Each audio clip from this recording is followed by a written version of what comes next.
Hi everyone, and welcome back to yet another video on our tiny garden where we are working on our tiny house.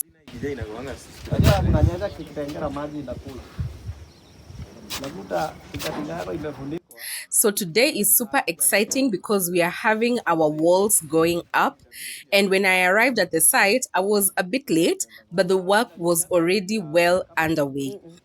Unless uko na hiyo special insurance. My fundis had already started building, and by then they had raised about 3 courses of stone wall. It was already starting to take shape, slowly but surely. My tiny space was coming alive. Hata mimi niliweka tu juu ya askari bure.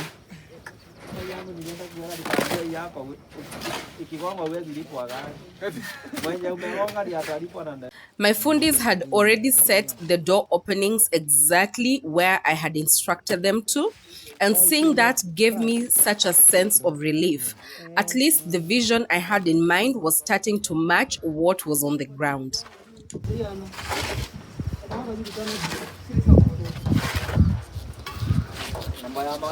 So I joined them just in time to film as they continued laying another course of stones, carefully spreading the cement and sand mixture in between, holding everything firmly together.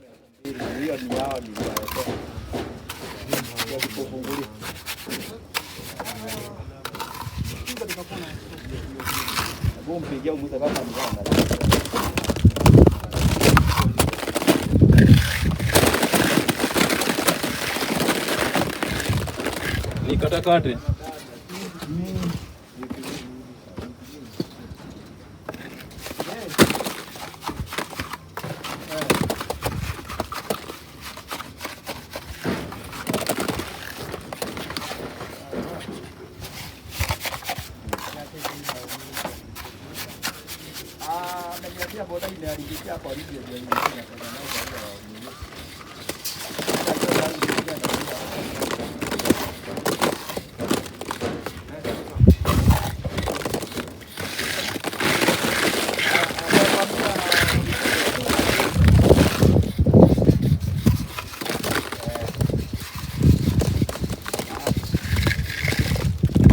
After the 4th course, my fundi introduced something important that I did not even know what it does. This is a long metal, and I'm told it's for reinforcement. So this is usually a reinforcement strip, and the fundis here call it mukwa. I don't know what it's called in English.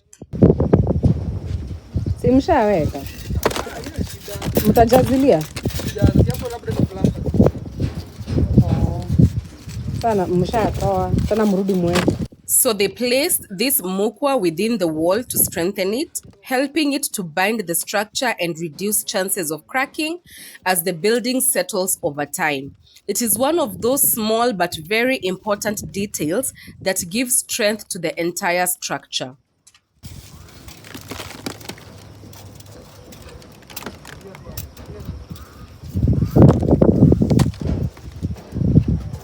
With that in place, they continued building upwards.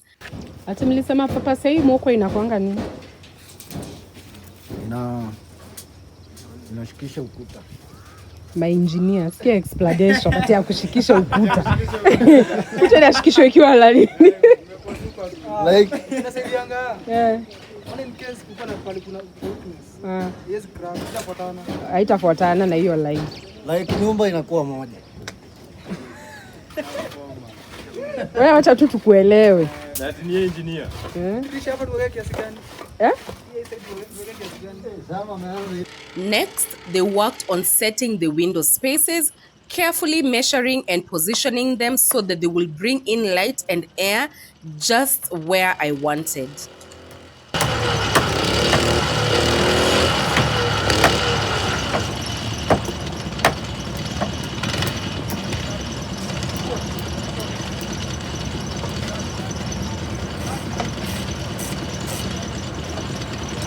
At that point, I stepped away for a short break just to stretch my legs and take in the surroundings. And that's when something small but beautiful caught my attention. A tiny little crab just outside my fence. It is the rainy season here, and moments like this reminds me why I love being out here. You don't get to see things like this in the city.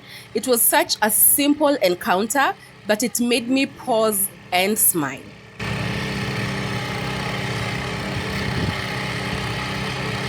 While walking around, I also noticed something interesting. Some of the leftover foundation stones had been neatly placed along the bamboo fence. At first, it looked like nothing, but then again it struck me. That could actually help me later when I start working on a root barrier for the bamboo. Sometimes ideas don't come from planning, they come from just observing what's already around you. And so at this point, I made a mental note to come back to that in a future video where we'll dive deeper into the gardening side of this project. Back at the wall, the next major step was the lintel, the concrete beam above the doors and windows.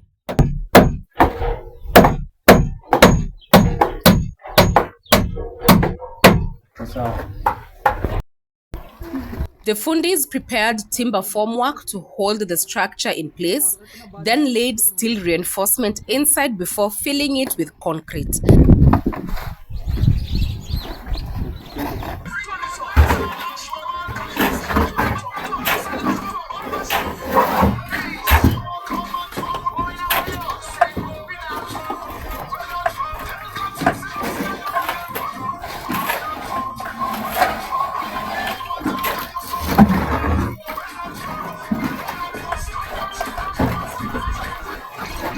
This lintel will help carry the weight above the openings and keep everything strong and stable.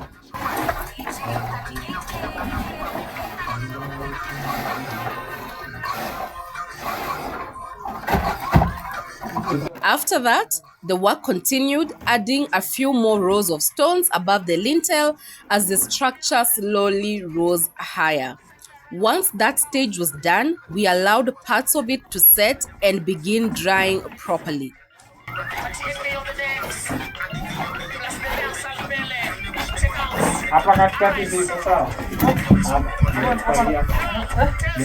And just like that, another important stage of the tiny house was complete.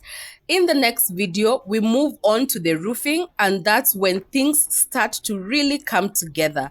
I can't wait to share that part of the journey with you. Thank you so much for being here, and thank you for walking this journey with me. If you haven't already, please subscribe to the channel. It truly does mean a lot. See you in the next video.